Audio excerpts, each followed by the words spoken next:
அஸ்ஸலாமு அலைக்கும் வரஹ்மத்துல்லாஹி வபரகாத்துஹு. நியூஸ் வந்து சொன்னா இப்போ இஸ்ரேல் செல்லிகிரி ஈரான் அணு ஆயுதம் செய்கிறத நிப்பாட்டணும். அப்படி நிப்பாட்ட இல்லாட்டியும் நாங்கள் ஈரானுக்கு அடிப்ப முடியும். இப்போ இவர் பட்டது போதாமிக்கு எப்படின்னு சொன்னால் 12 நாள் போரில் கோடிக்கணக்கில் லொஸ்ட் ஆகி மைக்ரோசாஃப்ட்லேருந்து அவர மருத்துவமனைக்கு இருக்கிற முகாம் அப்படின்னு சொன்னால் இராணுவ முகாமை தாக்கிக்கிற ஈரான் அதிகப்பட்டமான மிசைலை உண்டு. அவர் இப்போ சொல்கிறார் என்னன்னு சொன்னால் நாங்கள் ஈரானை தாக்காமல் கேட்க மாட்டோம், ஈரான் முக்கியமாக அணு ஆயுதம் செய்கிறது நிப்பாட்டணும். அப்போ இவர் அணு ஆயுதம் செஞ்சு தயாரித்து வைக்கிறது வேறு கதை. இவர் அணு ஆயுதம் செஞ்சு தயாரித்து ஆக்கள் கணக்கில் லெபனான், சிரியா, அடுத்தது இந்த யெமன், பலஸ்தீனர்கள்லாம் இவர் மிசைல் அனுப்பி ஆக்களை கொள்வது நல்ல. ஈரான் அணு ஆயுதம் தயாரித்து வைக்கிறது தப்பு. அப்போ இதெல்லாம் ஐக்கிய நாட்டு சபையை கேட்காதது, அணு ஆயுத சபையால் கேட்காதது இவருக்கு கொஞ்சம் கஷ்டம்தான். அதுக்குத்தான் இவர் இப்போ முக்கியமாக கேமை கொஞ்சம் கேட்டுட்டாரு, ஈரான் இதை நிப்பாட்ட இல்லாட்டி நாங்கள் அடிப்போம் ஈரானுக்கு.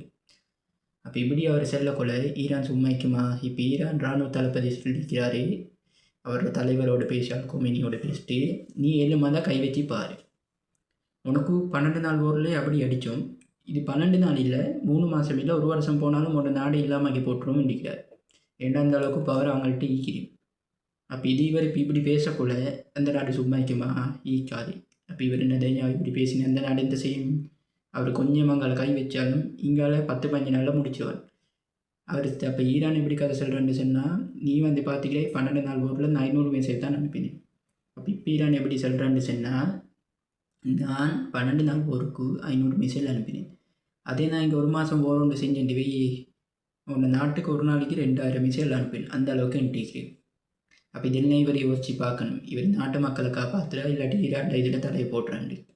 அப்போ இவர் இப்படி யோசிக்காட்டி இந்த நிலைமை அவருக்கு நிலைமை வரும். எப்படின்னு சொன்னால், அவர்கிட்ட நாடே இல்லாமல் போகிற அளவுக்கு வரும். 1935 பலஸ்தீனில் காலை வச்சு வந்தாக்கள் இவனூர். அப்போ 1947 ஆகக்கூட 10-12 வருஷம் முடிஞ்சு. அப்போ 48 ஆகக்கூட இவங்க என்ன செஞ்சாங்க? ஐக்கிய நாட்டு சபையில் சொல்லி, மனித உரிமையாளர் ஆணையத்தில் சொல்லி, எங்களுக்கு ஒரு நாடு வேணும் அப்படின்ட்டாங்க.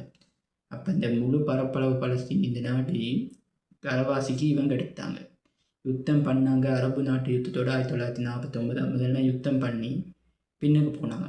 யுத்தம் பண்ணி கொஞ்சம் முன்னுக்கு வந்தாங்க. அதில் யுத்தம் பண்ண நாடு இருந்துச்சுன்னா ஜோர்டான், சவுதி, லெபனான், சிரியா எல்லாம் சேர்ந்து, ஈஜிப்ட் எல்லாம் சேர்ந்து யுத்தம் பண்ணாங்க. யுத்தம் பண்ணியும் 12 நாள் ஒரு பிறகு யுத்தம் நின்று, ஏண்டா இஸ்ரேலோட முட்டிக்கொள்ளாமல் போய்த்து. அப்போ இப்போ இந்த கதை என்ன சொன்னால், இஸ்ரேல் ஹமாஸ் பலஸ்தீனோட யுத்தம் பண்ணிச்சு. அப்போ யுத்தம் பண்ண போகிற எந்த ஆச்சு?